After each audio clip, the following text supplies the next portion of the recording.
so this one, it came back. I was commissioned to write a poem for an anthology called Proud, about gay pride, and I thought I'd find it quite, well, not simple, but I thought I'd, because I've known I was gay since I was 13. But actually, gay pride is a very strange. It's interesting. It's different from normal type of pride in the way that it is a counter emotion to being told to feel ashamed. So it's got all of this hurt in it as well, and sadness, and kind of anger, as well as celebration, like as if like every sequin is overcoming the same amount of darkness, and we're going to need loads of sequins. And so I was researching this bar called the Gateways, which is one of the few places that lesbians could meet in the 1930s and 40s safely in London. And the description of it on Wikipedia is through a red door, down a steep flight of stairs, into a windowless cellar, which I thought, such a beautiful description, but also so bleak in terms of being driven underground. So this poem is called, Dive Bar. Through a red door, down a steep flight of stairs, into a windowless cellar with sweating walls. An ingenue in a smoking jacket sits astride a piano, as a host of swaying women sing "Your secret's safe with me," and one invites you into the privacy of a kiss.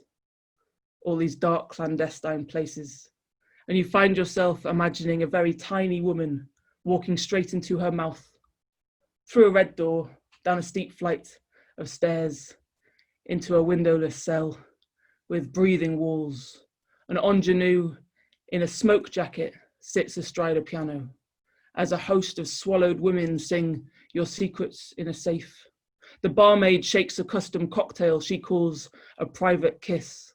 All these dark, half-eaten faces, and you find yourself imagining a tiny, tiny woman walking straight into her mouth, through a red breath, down a dark thought, into a swallowed sense, with shrinking walls. An innuendo in stomach acid slops astride a piano, as a host of silent passions mouth "Your secret is yourself," inside the belly of the world. All these dark dissolving spaces, and you find yourself imagining a windowless woman breaking walls down in herself, sprinting up the shrinking halls and up contracting corridors and up the choking fits of hard stairs through dark thoughts and dead laws through the red door as it swallows shut behind you. Now you're spat out on the pavement with the sun just coming out. Thanks so much.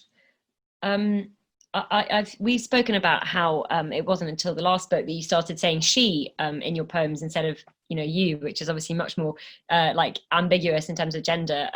And I think one of the joys of this book is that the sexuality kind of just bursts out of it.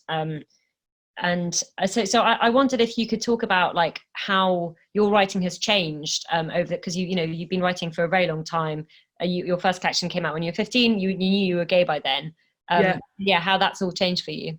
It's really interesting. It's like, because even though I came out when I was 14, coming out is like a really long process, and it's not just because everyone knows you're gay doesn't mean that you've like shed all your sediments of shame and then they get added to, and it's like it's a constant back and forth.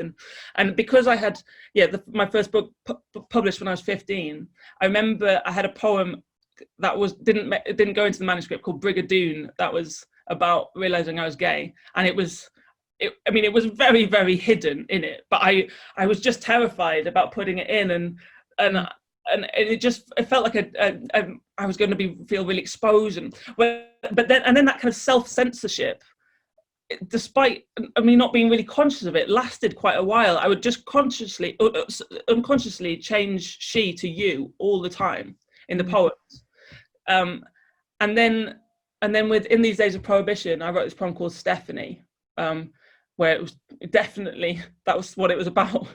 And it was really, it opened up, it made my masks a lot thinner in my writing, I think. And the poems just became a lot sexier, and so that something is, there was a censorship. Like you is not the same as she, it's just not.